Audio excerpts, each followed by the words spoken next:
Hello, everybody, and welcome to another episode of The Male Perspective. I am your host, Lana Reid, and one of the things that I truly enjoy about doing these 30-minute chats is I get to meet and talk to gentlemen from all around the world. And today is one of these occasions. I have with me Dr. Bob Rich, who is an author. He calls himself a professional grandfather, blogs, and he's so much more. But I want to welcome you to the show and thank you for hanging out with me. I appreciate it. Now tell everybody where I'm talking to you from. Well, I'm in Australia, which is the Okay. center of the world, and I don't know why you people don't fall off from the other side. We're hanging on. We've got a couple of quakes, but we're hanging on. We're hanging on.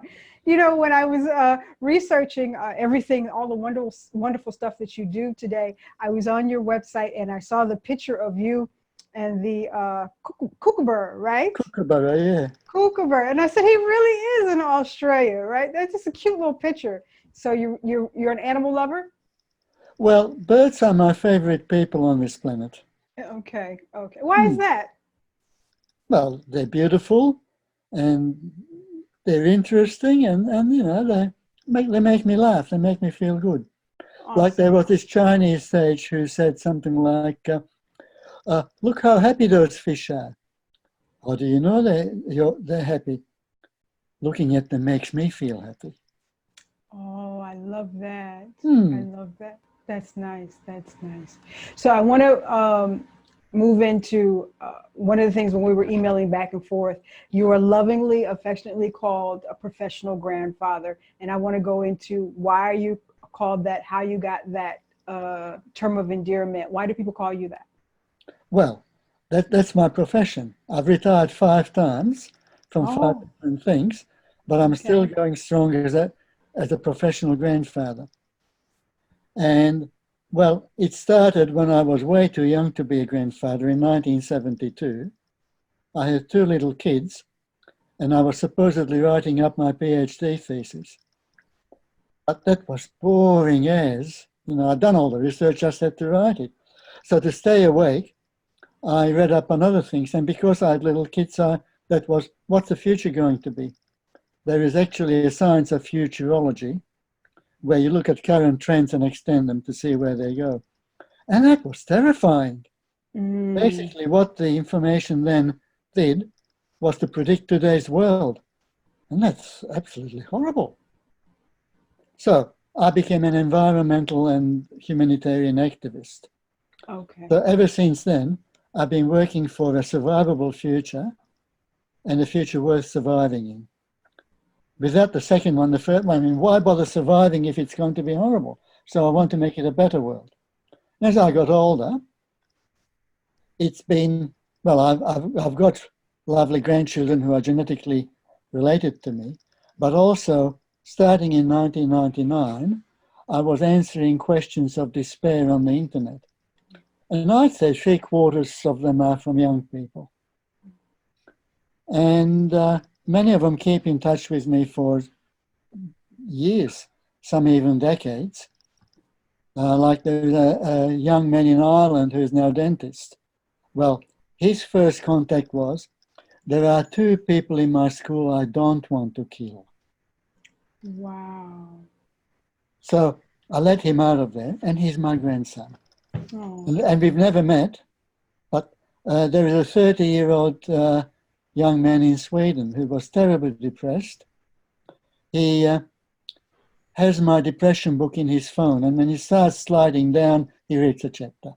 I want to kind of piece it, go down the line. First of all, I heard you mention environmentalists. So you do help, and I think that's so important because I think, and unfortunately, it's lack of knowledge. But I think we've done a lot of damage to this planet Earth that we're leaving to our future generation and my grandparents and great grandparents. I'm just going to say it's just ignorance. They didn't know what they were doing, but now we're here.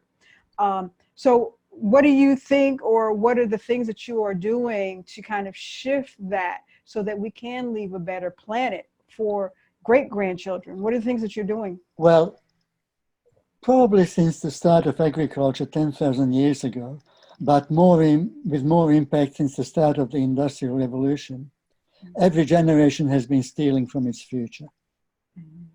As you say, unknowingly, ignorantly, but now we have the knowledge. Now there is no longer any excuse. You're perfectly right. Well, the point is, there is no more future to steal from. Greta Thunberg is right. This is it.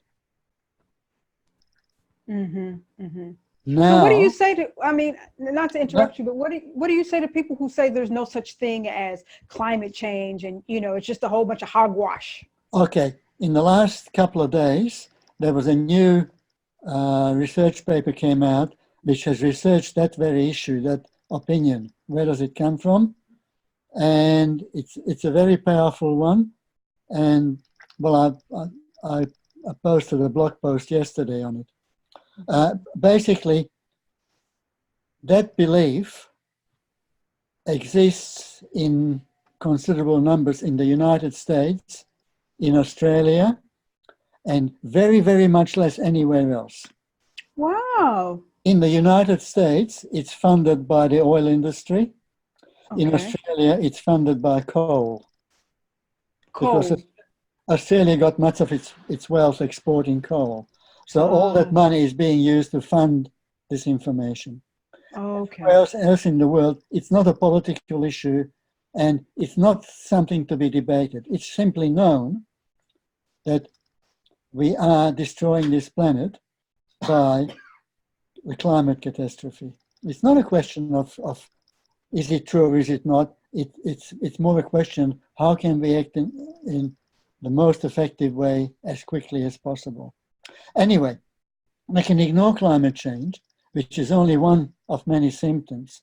Another one is plastics in the oceans, killing billions of intelligent live beings.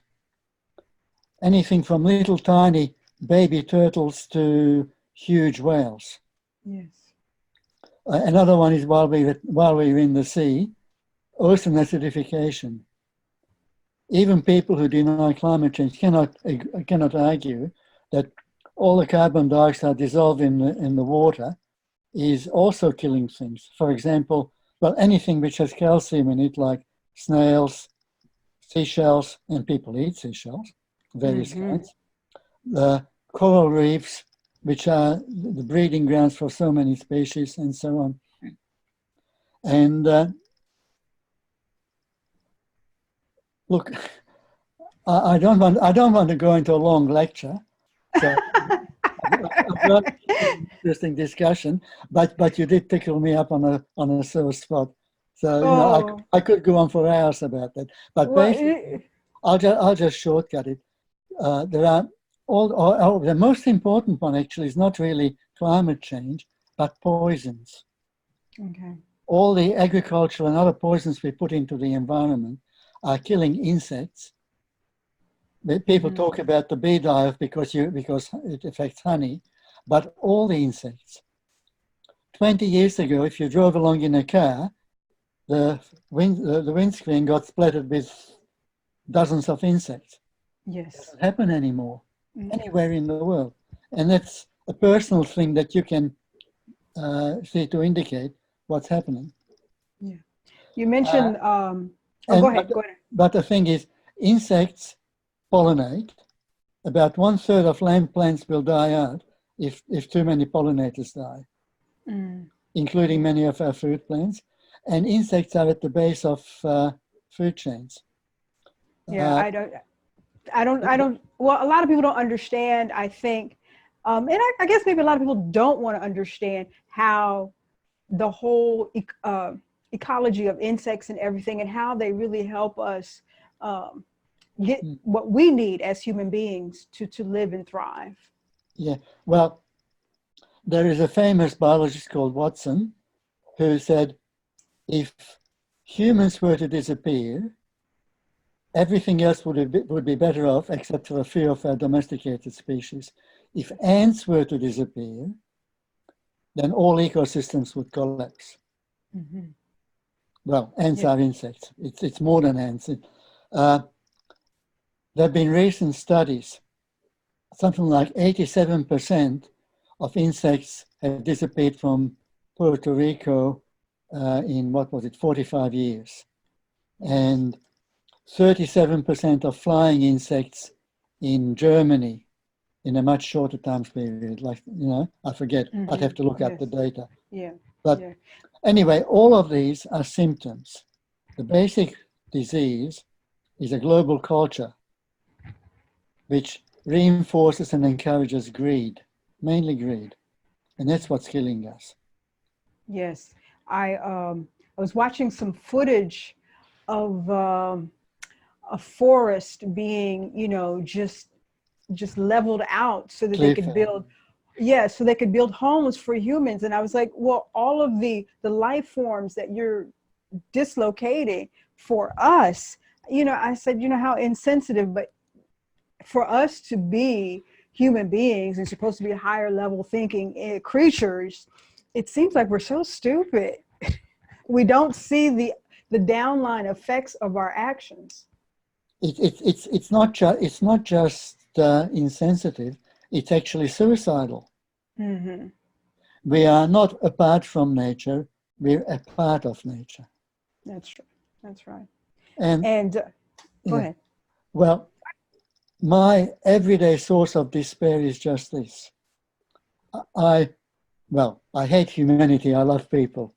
I understand. The people I love, 7.6 billion of them, are being killed by humanity. Mm-hmm.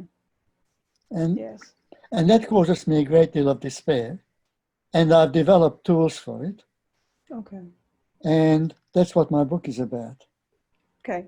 Now, that was the second thing I wanted to get into, and then that'll bring us into the book. One of the things that you really help people with, you're concerned about, or one of your soapbox topics is, in today's world, we do see a culture of greed, and people are just not compassionate or cooperate with each other.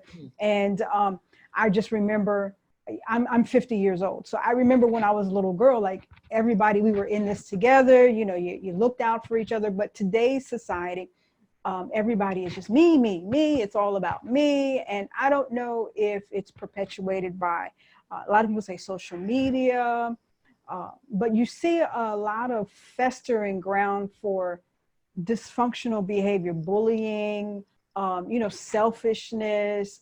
I got to get mine before you get yours. What do you see, or how do you see, or can we possibly turn the tables on this? We can, in principle. It needs more people like you and me who care. Mm-hmm. And this attitude, I'm saying I'm a professional grandfather because I want a future for the kids, and a good future. Okay.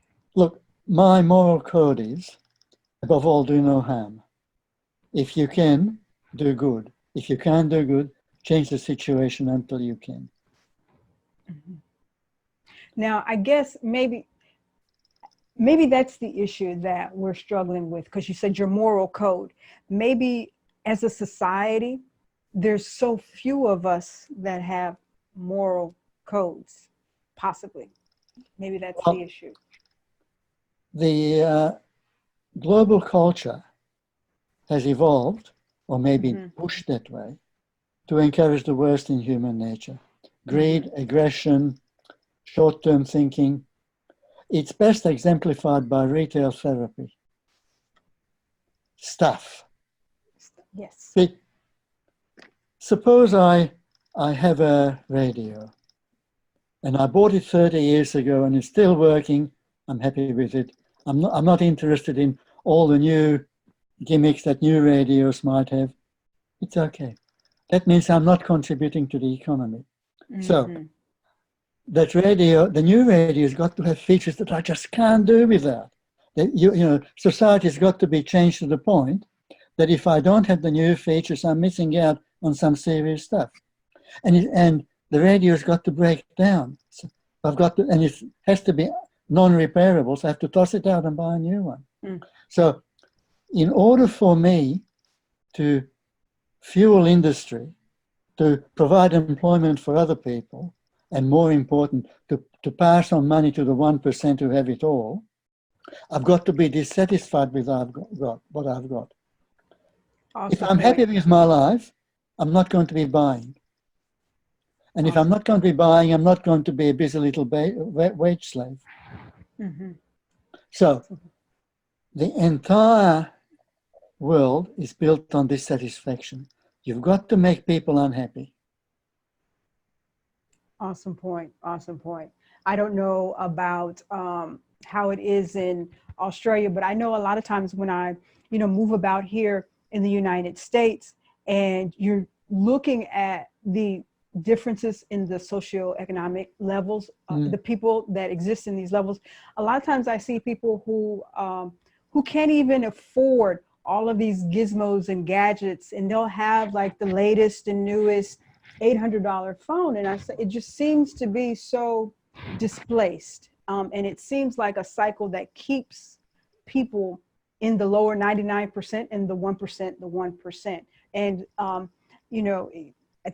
that goes back to your point of greed. You can talk about generations ago, corporate was set up where, the CEO made a nice income. But today, the incomes of CEOs are so outlandish, and like, you really don't need that to live comfortably. Like, it's just excessive greed. Oh, well, look, there used to be a cup that you could buy in San Francisco, which said, the one who dies with the most in the bank is the winner. Mm, You can't take it with you. yes. It's crazy. Yeah. There are only two things matter in life: what you take with you when you die, and what you leave behind in the hearts of others. Everything else is monopoly money. That's right. That's right. Do not pass go. Do not collect $200. so, so all of this is in your package of a survivable future, and so, and that, if I'm correct, and you can, let me know if I'm wrong, but is that a portion of your book, From Depression to Contentment, or is Oh, that well, something? it's incidental to that book. Okay. It inspires all my writing. I've got 18 published books, and even the novels, one way or another. Look, you can't write a shopping list without your philosophy being in it. Everything you do, everything you write expresses your basic belief system. So when you're an author, whatever you write expresses that.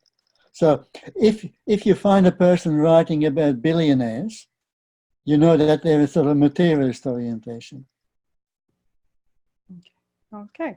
So the book From Depression to Contentment, that is your 18th book. Mm-hmm. And you said, as I read here, it says it's a set of tools to stop you from jumping off the planet. And I'm there with you, because sometimes I walk around and I don't like you people that much, but so tell me a little bit more about this book, From Depression to Contentment. Well, it's a course of therapy in your pocket. Sorry for stumbling. It's you can use this book as if you were sitting in the same room with me and talking with me for session after session until you sorted yourself out. I'm your guide to a good life. And that's so whether you're depressed or not. You can be suffering from almost anything, schizophrenia,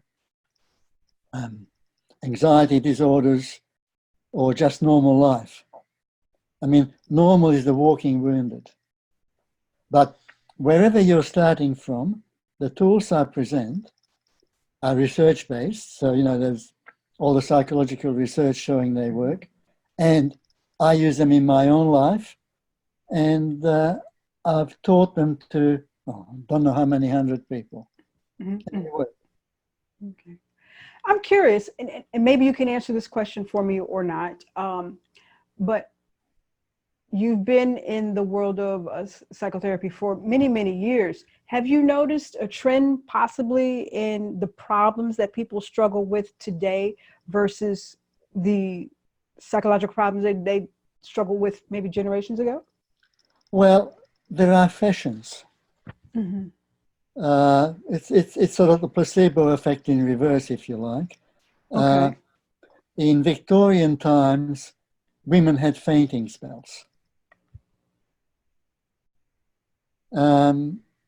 Nowadays, many people have food allergies, food intolerances. Mm-hmm. And Uh, I don't, now, part go of ahead. part of that may be due to all the poisons in our environment. There's a wonderful book called "What's Making Your Children Sick" by Perrow and Adams, Mm-hmm. which makes a very, very strong case for all the agricultural poisons and genetically modified foods that we attacking your gut bacteria, and that's Mm-hmm. causing all that stuff. But also, people create reality by belief. Okay. Hmm. Okay. But Okay. the second half of the 20th century, the major cause of dread was nuclear war. Mm-hmm. That's still there, but now it's environmental anxiety. It's Okay. just as bad. Yes. I know in a small level on the environmental anxiety thing, I've been a vegetarian for 20 years now, but I notice as I become more educated and more aware, it seems like I'm becoming more paranoid because I go to the grocery store and I'm like, I don't know, maybe I want to get that. Like, where'd you make that? And oh no, so what'd you spray that with? But it, even in the process of trying to be as aware and knowledgeable and as fit as possible, I can see where a person can psychologically develop some sort of paranoia, even in trying to be a better person. No, you're not being paranoid, you're being intelligent. So, look, on the other hand, one of the tools is simple acceptance in my book. Okay. And I can put it this way, life is too short for the seriousness it deserves. Mm. Okay, so you eat a little bit of poison and it might kill you. So what? You've got to die of something. I don't want to die of poison. Well, why not? What? It's no worse than dying of a nuclear bomb dropping on your head. Oh, woe is me. Look, Lana. Some people die before they're born. Others live to be 120. Yes. Both is acceptable. Yes. Some people die one at a time. Some people die billion at a time. Mhm. Both is acceptable. What matters is not how long, but how well. Okay. It's what you do with what you've got. It's not the cards you're dealt, but how well you play them. Okay. In my book, I've got an example of a lady whom I call Rosemary in the book. And she has some horrible diseases. She was born that way or something. And she lives in a wheelchair. Mhm. And at quite an early age, she had to go into a nursing home where everybody else is old. Pretty horrible life, you'd think. And even now she's having, I mean, we keep in email contact. I've never met her. Even now she's having deteriorating health and so on. You know how she spends her time? Insofar as her capabilities allow, she's doing things for people. She reads books for people who have poor vision. She zooms around in her wheelchair fetching things for people. She helps the staff. She tells jokes. She's what I call an enlightened person, Okay. a mature Awesome. spirit. And she's an inspiration to me. Amazing. I So love that. it doesn't matter. Your health, there's a wise lady called Patria King who says, your body is a spacesuit for surviving on this planet. What matters is you, the passenger. I'm trying to be the best passenger, and keep the packaging in the best shape as possible as I go through this Oh journey. yeah, Yeah. you've got to look after your spacesuit, sure, but it's not the most important thing.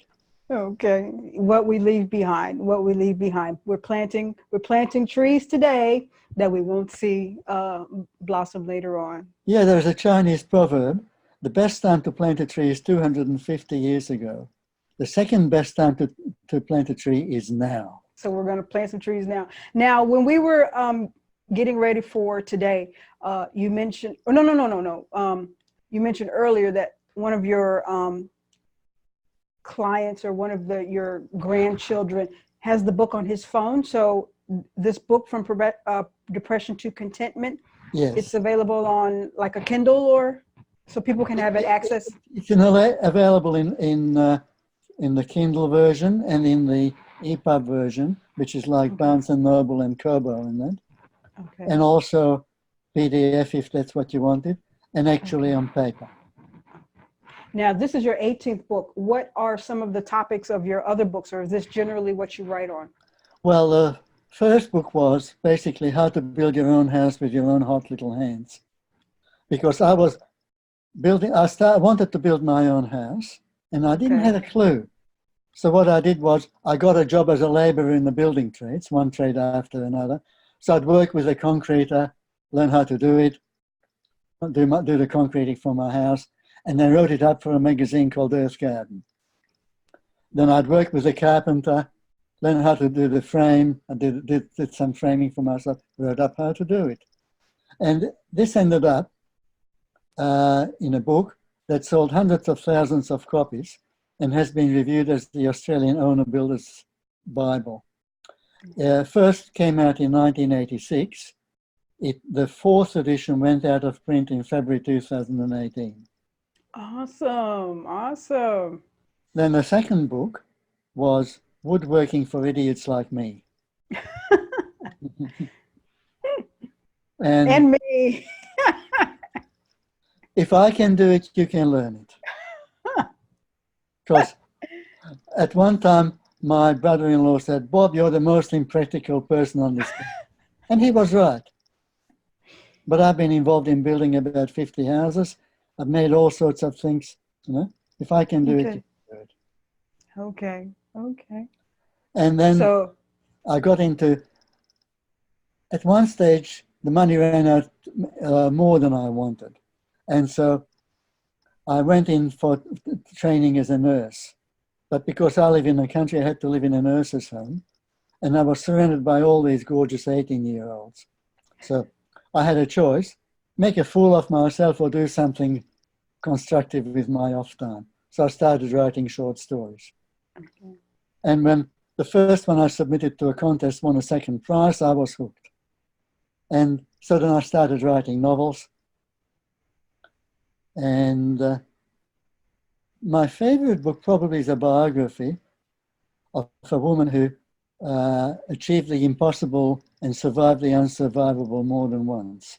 That was my mother. But then I've written a fair few science fiction books. And my last book published is a contemporary novel, but has a little bit of paranormal in it. There's this 14-year-old boy who hates himself and hates the world so much, he goes out to kill people. The title is Hit and Run. Okay, and that's the latest novel, Hit and Run. Yeah. And, well, this boy, his name is Chuck, because his mother was chucking up all through pregnancy. Okay. So even his name... Is that an Australian term, chucking up? Yeah, vomiting. Chucking up, okay. Yeah, it's American as well.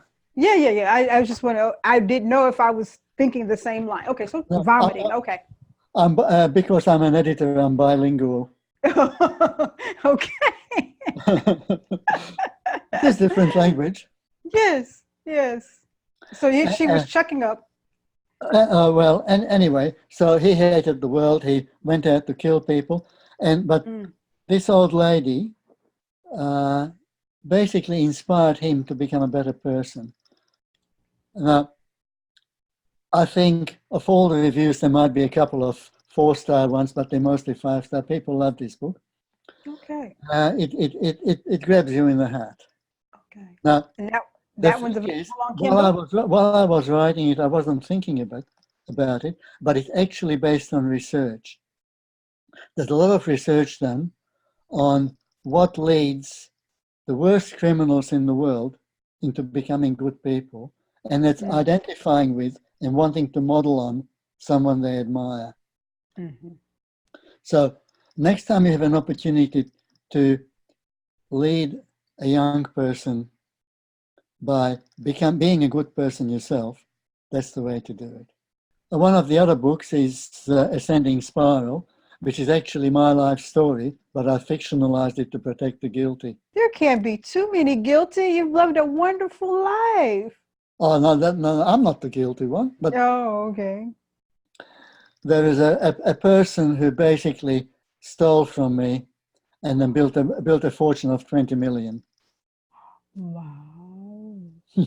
Yeah, we got to protect the guilty. I understand.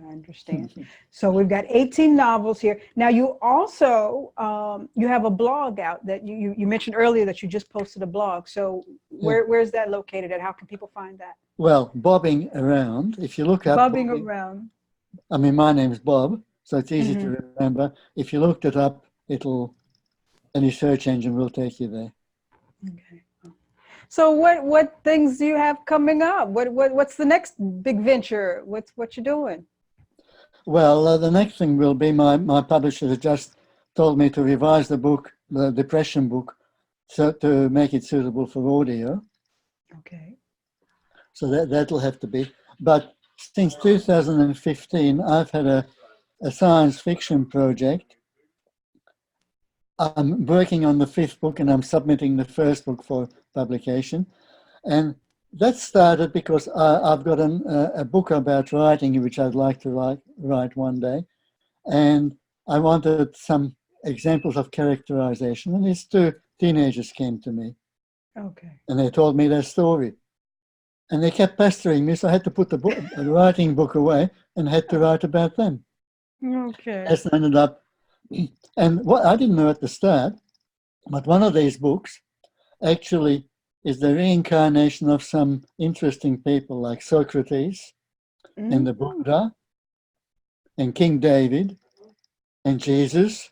And there's this mob of 12, like there is a girl in Germany who was his mother when he was Jesus. And they all sort of came in and sort of got into my computer and started getting me all upset. I had to write it all down. Don't you just love those characters? They just overtake your life, huh? They're bullies. They won't let me alone. So, Dr. Bob Rich, which I've been told I'm not supposed to call you because we are friends now. We have had a pleasant 30 minutes together here, but I want to make sure everybody knows how to pick up your books because there's 18 of them and more coming out. I feel like I have to catch up. You're out here doing all this writing. I better start putting my pen to paper and putting out some myself. And then also, I think if somebody wants to get in touch with you, because I've got a contact form on my blog. Yes.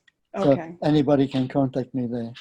Okay, so bobbing around, and then how do people? And that's where people go to pick up the books and such. Well, most of the books are available: Amazon, Barnes and Noble, Kobo, Google Play books. Some are on the Apple Store, so they're generally available. Okay. Right. Maybe even in bookshops. I prefer bookshops if I buy a paper book. But have you ever been our way? Have you ever been to the United States, Bob? When my daughter was doing her postdoctoral at Harvard, brag. There you go. That's what you do. Then we were required to visit her. Okay. But I travel as little as possible, stay off airplanes because they're part of what's wrecking the world. Unfortunately, and I'm pretty sure 2 generations down the line, they're going to look back at us and say, well, they would have did this if they had known. The same way I look at my grandparents and, I grew up, I was born in North Carolina. So one of the cigarette factories is there in North Carolina. So growing up, everybody smoked cigarettes. But now generations later, everybody knows they were just basically killing each other and their children and stuff, but they didn't know. So I'm assuming that, down the line, our kids will be saying the same thing about us, but I'm hoping that we are aware, intelligent enough, knowledgeable to know that something needs to shift, and something needs to shift quickly, because if you look at the numbers, you look at the research, you look at what's happening, you cannot deny climate change and everything. We can ignore climate change. If you live the life that humans were evolved for, a satisfying, contented life, then automatically you will lower your environmental footprint in every way. Live simply, so you may simply live. That's right. That's right. And that's what I'm trying to do. That's the message I try to pass on. It's a fight, because we want our creature comforts, but, I try to tell people you really don't need that. You need to understand the bigger picture of that. But I'll keep running my mouth. Hopefully a couple of people will listen. Yeah, it's all in my book, in my book on depression. Okay. Well, Lana, thank you very much. Oh, thank you. It has been such a pleasure. Lovely. You have been wonderful from start to finish, from the email going back and forth, trying to get the time zone together. I'm just so tickled to spend time with you. And one day when I grow up, I hope to be as great and wonderful and doing the awesome, amazing things that you are doing. Just amazing. Well, consider yourself hugged. All righty. That is it for this episode of The Male Perspective. I will see everybody next time.